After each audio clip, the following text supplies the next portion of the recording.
So మీరు pregnancy plan చేస్తున్న pregnancy రావట్లేదా? కొన్ని సైలెంట్ ఇన్ఫెక్షన్స్ వల్ల కూడా ఇన్ఫర్టిలిటీ వస్తుంది అని మీకు తెలుసా? చాలా వరకు రిప్రొడక్టివ్ ట్రాక్ట్ ఇన్ఫెక్షన్స్ అంటే జెనిటల్ ట్రాక్ట్ ఇన్ఫెక్షన్స్ ఏంటంటే సైలెంట్గా ఎలాంటి సిమ్టమ్స్ లేకుండా ఉన్నా కూడా సైలెంట్గా మన ఫర్టిలిటీని ఎఫెక్ట్ చేసి ఇన్ఫర్టిలిటీ ప్రాబ్లమ్ని కాజ్ చేసే అవకాశం ఉంది. ఇందులో మోస్ట్ కామన్గా వచ్చే ఇన్ఫెక్షన్స్ ఏంటంటే సెక్సువల్లీ ట్రాన్స్మిటెడ్ డిసీజెస్ అనమాట. సో గనేరియా, క్లెమీడియా, సో ఇలాంటి ఇన్ఫెక్షన్స్ వల్ల ఏంటంటే మనకి సైలెంట్గా ట్యూబ్స్ లోపల డ్యామేజ్ కాజ్ చేసి ట్యూబల్ బ్లాకేజ్ కాజ్ చేయడము. మీకు తెలుసు న్యాచురల్గా ప్రెగ్నెన్సీ రావాలంటే ఫెలోపియన్ ట్యూబ్స్ అనేవి చాలా ఇంపార్టెంట్ అనమాట.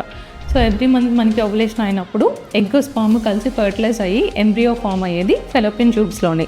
సో ఈ ట్యూబ్స్ కనుక బ్లాక్ అయితే మనకి న్యాచురల్గా ఫర్టిలిటీ ఛాన్సెస్ అంటే ప్రెగ్నెన్సీ ఛాన్సెస్ అనేవి తగ్గుతాయి అన్నమాట. అండ్ ఇండియాలో one of the most common infection tuberculosis. So ఈ ట్యూబర్క్యులోసిస్ వల్ల కూడా గర్భసంచి యొక్క పొరలో ఇన్ఫెక్షన్ వచ్చి దానివల్ల కూడా మనకి ఇన్ఫర్టిలిటీ ప్రాబ్లమ్స్ వచ్చే ఛాన్స్ ఉంటుంది. అండ్ కొంతమందికి ఏంటంటే రికరెంట్గా వెజైనల్ ఇన్ఫెక్షన్స్ అంటే తెల్లబట్ట ఎక్కువగా అవ్వడము, దురద ఇచ్చింగ్ రావడం కానీ, లేదంటే ఫౌల్ స్మెల్లింగ్ డిశ్చార్జ్ అంటే చెడు వాసన వచ్చే డిశ్చార్జ్ రావడం కానీ, సో ఇలాంటి సిమ్టమ్స్ ఉన్న వాళ్ళకి కూడా ఈ రికరెంట్ వెజైనల్ ఇన్ఫెక్షన్స్ వల్ల కలిసినప్పుడు స్పామ్ కూడా డ్యామేజ్ అయ్యి దానివల్ల కూడా ఫర్టిలిటీ ప్రాబ్లమ్స్ వచ్చే ఛాన్స్ ఉంటుంది.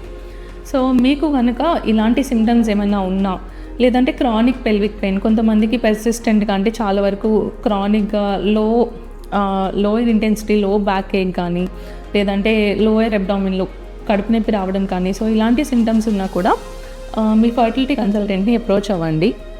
అండ్ మీరు కనుక 1 year పాటు ప్రెగ్నెన్సీ కోసం ట్రై చేస్తున్నారు, అయినా కూడా ప్రెగ్నెన్సీ రావట్లేదు అని అంటే, సో ఇలాంటి ఇన్ఫెక్షన్స్ వల్ల ఏమైనా ట్యూబల్ బ్లాక్ అనేది ఉందా అనేది ఎవాల్యుయేట్ చేసుకుని త్వరగా ట్రీట్ చేసుకుంటే కనుక ఎక్కువ డ్యామేజ్ అవ్వకుండా ప్రివెంట్ చేసి న్యాచురల్ ప్రెగ్నెన్సీ ఛాన్సెస్ కూడా ఎన్హాన్స్ చేయొచ్చు.